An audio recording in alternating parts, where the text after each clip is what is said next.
High friends, welcome back to a new vlog. तर उद्या आहे माझ्या आईबाबांची ॲनिव्हर्सरी आणि मला घ्यायचं आहे गिफ्ट. आणि हे मी पैसे साठवले होते.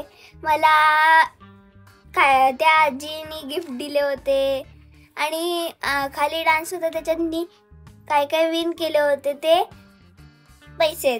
तर मी हे सगळे पैसे मिळून त्यांना गिफ्ट घेणार आहे. पण माझे पुरणार नाहीत म्हणून बाबा मला थोडीशी मदत करणार आहेत. म्हणजे 1000 रुपयाची मदत करणार आहेत. आता तुझ्याकडे किती रुपये आहेत? माझ्याकडे 950. 950. ओके, 950. आणि याच्यामध्ये कोणतं गिफ्ट येणार आहे? ह्याच्यामध्ये आईचं गिफ्ट येईल 499 म्हणजे 500. आणि ह्याच्यामध्ये तू थोडी हेल्प कर कारण की माझ्याकडे एवढे पुरणार नाहीत. काय गिफ्ट घेणार तुझं? चिल्लर आहेत पण ते पुरणार नाहीत. तसं काय गिफ्ट घेणार आहेस? मी तुला की आईला? मला काय घेणार आहे? तुला वॉच घेणार आहे गोल्ड प्लेटेड. ते आपण त्या दिवशी बघितलं होतं बघ त्या काकांच्या हातात घड्याळ तसं वॉच. Okay, thank you. आणि हे मी आई बाबांसाठी गिफ्ट केलेलं आहे. थांबा मी तुम्हाला उघडून दाखवते. हा, हे मी त्यांना अजून दाखवलेलं नाहीये. उद्या संध्याकाळी आम्ही जेव्हा सेलिब्रेट करणार आहोत अॅनिव्हर्सरी तेव्हा, कारण की सकाळी बाबांना ऑफिसला जायचं आहे ना. बाबा संध्याकाळी 5:30 पर्यंत येईल. 5 पर्यंत येतील तेव्हा आम्ही तयार होणार आणि फिरायला जाणार आणि सेलिब्रेट करणार. मंडळी, नवरा बायकोच्या एकत्र राहण्याला संसार म्हणतात. बरोबर आहे का ग? Am I right? येस. नवरा बायकोच्या एकत्र राहण्याला जर का संसार म्हणत असतील तर हा संसार जो आहे तो लग्न झाल्याच्या दिवसापासून ते अगदी म्हणजे अनेकांचे संसार जे आहेत ना ते काहींचे 30 वर्ष, काहींचे 40 वर्ष इतके सुखाने नांदलेले लोक असतात, काहींचे अगदी 50 वर्ष.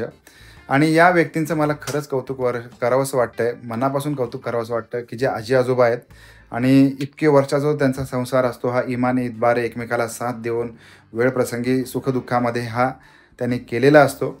काहीसे असे बरे वाईट अनुभव आपल्या प्रत्येकाच्या गाठीशी असतात, ते कमेंट बॉक्समध्ये आपण कळवा. म्हणजे कुठले अनुभव? की हा जो नवरा बायकोचा संसार आहे हा संसार करत असताना काय काय अडचणी आल्या आणि त्यांनी कसं कसं मात केलं, एकमेकांच्या साथ सोबत कशी केली. आणि खरंच या लग्न संस्कृतीचा मी व्यक्तिशः धिक्कार करतो की ज्याच्यामध्ये एखाद वर्षा अगोदर लग्न होतं आणि मग त्या घरच्या सोन्यासारख्या लक्ष्मीचा छळ केला जातो आणि मग अत्यंत दुर्दैवी अशी अवस्था त्या घराच्या गृहलक्ष्मीची होत असते. याचं मला वाईट वाटतं आणि या गोष्टीचा मी धिक्कार करतो. आजच्या काळामध्ये आजूबाजूला ह्या सगळ्या गोष्टी आपल्याला ऐकू येत आहेत आणि कुठेतरी मला माहिती आहे मी माझ्या एकट्याच्या बोलण्यामुळे काय होणार आहे, काही होणार नाही आहे. परंतु समाज माध्यमांमध्ये अशा गोष्टी, ज्या चांगल्या गोष्टी आहेत त्या दाखवल्या गेल्या पाहिजेत. आम्ही आमच्या आयुष्यातल्या बऱ्या वाईट गोष्टी तुमच्यासोबत शेअर करत असतो. आज आहे ॲनिव्हर्सरी आणि मी आलेलो आहे ऑफिसवरून म्हणजे सुट्टी घेऊ शकलो असतो, परंतु आपण एक मध्यमवर्गीय आहोत, आपण एक सामान्य व्यक्ती, आपण एक सर्वसामान्य स्तरामधून येतो. त्याच्यामुळे आपल्याला ज्या सुट्ट्या असतात या सुट्ट्या फक्त मौज मजेसाठी वापरता येत नाहीत. कधी काळी असं होतं की एखादी अडचण येऊन बसते, एखादी पारिवारिक काहीतरी असं गोष्ट होऊन बसते की तुम्हाला सुट्टी घेणं गरजेचं आणि नेमकं त्यावेळेला आपल्याला सुट्ट्या मिळत नाहीत. त्याच्यामुळे अशा कारणांसाठी ज्या सुट्ट्या त्या ठिकाणी वापरायला लागतात, हा सुद्धा आपल्या गाठीचा अनुभव असू शकतो असं मला वाटतं. कमेंट बॉक्सचा यूज करा आपलं म्हणणं मांडण्यासाठी. आणि बस दॅट्स इट. आमच्या मॅडम आता आवरत आहेत. बोथ मॅडम सौभाग्यवती आणि कन्या त्या आवरत आहेत आणि ही सारखी मध्ये एका आरशामध्ये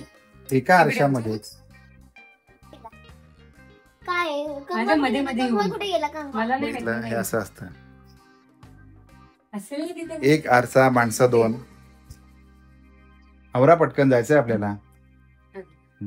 आणि माईट बी खरंच कौतुक वाटतं या गोष्टीचं की आमची ईश्वरी म्हणजे इतकी मोठी झाली की ती तिच्या बाबांना गिफ्ट घ्यायचं आईला पण तिने ऑर्डर प्लेस केलेली आहे आणि माझं गिफ्ट आम्ही घ्यायला चाललो आणि मला याचं खूप अप्रूप आहे, कौतुक आहे म्हणून घेतोय. अदरवाईज तसं म्हणाल तर बऱ्याच वेळेला असं होतं की आपण एखादी गोष्ट घेऊन बसतो आणि त्याचा वापर होत नाही. असा अनुभव आहे मला वाटतं बऱ्याच वेळेला, आहे ना? बऱ्याच वेळेला नाही, खूप खूप वेळेला. समोरच उदाहरण आहे. घेतलं होतं ते पडून राहिलंय असाच अनुभव असतो. बरोबर आहे. त्याच्यामुळे ते घ्यावं का न घ्यावं.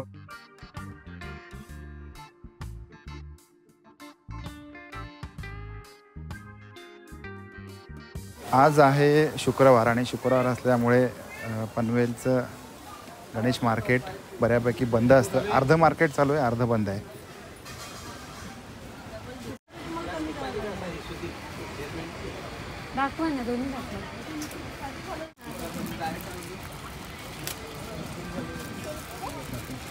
हा बस आहे. हा तो बघू उघडून.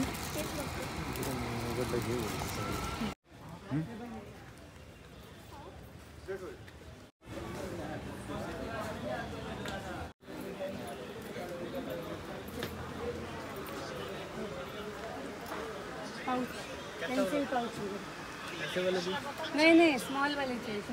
सिंगल चेन वाला नहीं है, वो दिखाओ जरा कैसा है वो.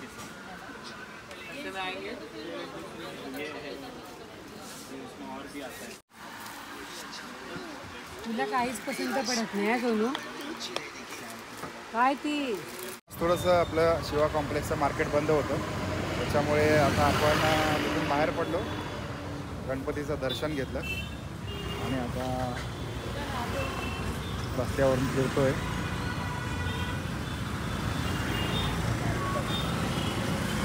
सावकाश.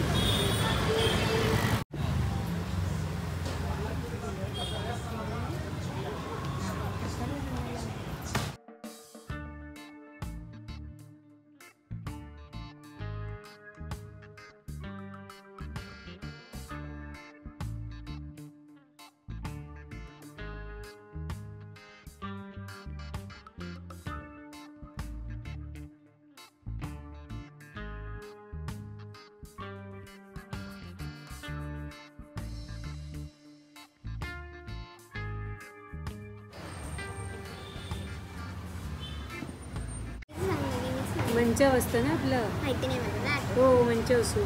सांगते ना दादा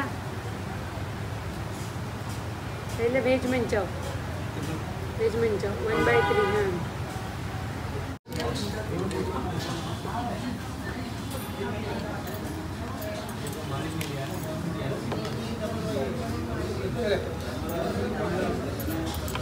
गरम गरम असतं ना खूप.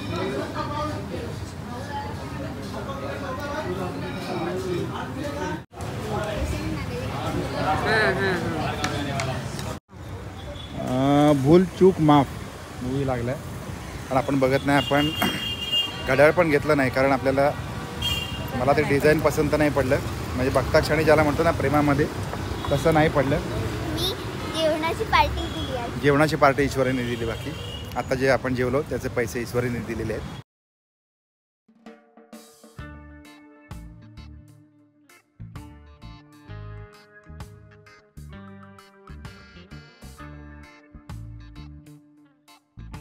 फ्रेंड्स, मी जे काल आणि परवा जे ग्रीटिंग तयार केलं होतं ना ते आता मी आईबाबांना देणार आहे. हे त्याच्यासोबत मी एक फूल आणि हे असंच त्याला कंटाळा आला होतं म्हणून हे आपोआप असंच मी करायला बसले, फॅन करायला बसले होते तेव्हा हे फूल आपोआप तयार झालं. आपण देऊया आता आईबाबांना. ठीक आहे, वाचायच्यामध्ये. ठीक आहे. Thank you very much. Thank you so much. Thank you. तुझ्यासाठी बाबा. थँक्यू. किती छान केलंय तू पण. आणि हे सगळ्यात खूप जास्त आवडलं मला हे ग्रीटिंग कारण एकदम डिझाईन आहे ना ही. आणि हे डिझाईन आहे ना प्राजक्ताचे फुलांचं डिझाईन आहे. जरी कागदाचे असतील ना तरी पण ही प्राजक्ताची फुलं आहेत आणि तिचं नाव पण प्राजक्ता आहे. Thank you. Anniversary. Thank you. I love you आई बाबा असं लिहिलंय. आणि आतमध्ये आमच्यासाठी एक पत्र लिहिलंय ईश्वरीने. एक मेसेज आहे तो मी वाचून दाखवतो. मला तुम्ही कधीही कुठल्याच गोष्टीची कमी पडू दिली नाही. मला लहानाचे मोठे केले. यात तुम्हाला भरपूर कष्टांना तोंड द्यावे लागले असतील. तुम्ही मला जी शिकवण दिलेली आहे, विचार दिलेले आहेत, त्यांना मी कधीच विसरणार नाही. तुमची जोडी सदैव परमेश्वर अशीच बहरत राहू दे. एकत्र असताना खूप छान दिसता तुम्ही दोघे. तुमच्यासारखेच आई बाबा सगळ्यांना मिळू दे. नाही, सगळ्या जन्मी मला मिळू दे. Okay, sorry. तुमच्यासारखेच आई बाबा सगळ्या जन्मी मला मिळू दे, अशी मी परमेश्वराकडे प्रार्थना करते. वाव, किती छान लिहिलंय ग बाळा. मला माहिती खूप नव्हतं. छान वाटलं, खूप छान थँक्यू भरून आलं मला एकदम. एवढं छान लिहिलंयस. Very much. थँक्यू. मस्त. मस्त.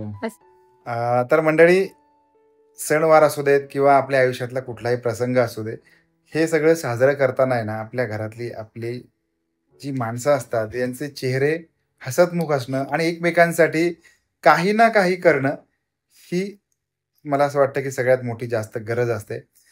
फारच मोठा अवडंबर करणे, मोठे मोठे केक कापणे, कोण तलवारीने केक कापतं, कोण काय करतं, कोण मोठी मोठी आतिषबाजी करतं, असं सगळे काही ना काही आपण आपल्या अवतीभोवती बघत असतो. पण हे आमचं एक छोटेखानी असं सेलिब्रेशन होतं आणि यावेळचं सेलिब्रेशन याच्यासाठी महत्त्वाचं होतं की आमची ईश्वरी आता जशी जशी मुलं मोठे होत जातात ना, तसं तसं त्यांना काही गोष्टींचं आकलन होत जातं. आईबाबांसाठी काय केलं पाहिजे, त्यांनी स्वतःहून एक ग्रीटिंग बनवलं आणि त्या ग्रीटिंगमधला जो मेसेज आहे तो मला खूप आवडला, खूप माझ्या मनाला भावला, आहे की नाही? खूपच छान लिहिलंय. हां, इतकं छान लिहिलंय की हे सगळं तिने तिच्या मनाने लिहिलंय. हां, हे जास्त आवडलं. जास्त आवडलं. म्हणजे तिची मैत्रीण आणि ती असं दोघी जणी बसून ते ड्राफ्टिंग केलं आणि ते लिहिलं, मला वाटतं, आहे ना? हा, 1 मिनिट तिचं पण दाखवते मी. हां. ओके, तिच्या मैत्रिणींनी पण हे गिफ्ट केलेलं आहे आमच्यासाठी. पण याच्या आतमध्ये तिने म्हणजे हां, लिहिलं फक्त नाहीये. काहीतरी ड्रॉइंग केलंय. पण हे गिफ्ट ते देवांशी म्हणून तिची फ्रेंड आहे, तिने केलंय आमच्यासाठी. आणि बस आपण काय बोलणार आता, म्हणजे खूपच मजा आली. असंच आपण आपलं आयुष्य साधेपणाने, एकदम ऑथेंटिकपणे, म्हणजे आपलं ज्या आयुष्यामध्ये जे घडतंय ते आपण दाखवतोय, वेगळं काहीच नाही. तसं आता ईश्वरीला जांभई आली. आली ना.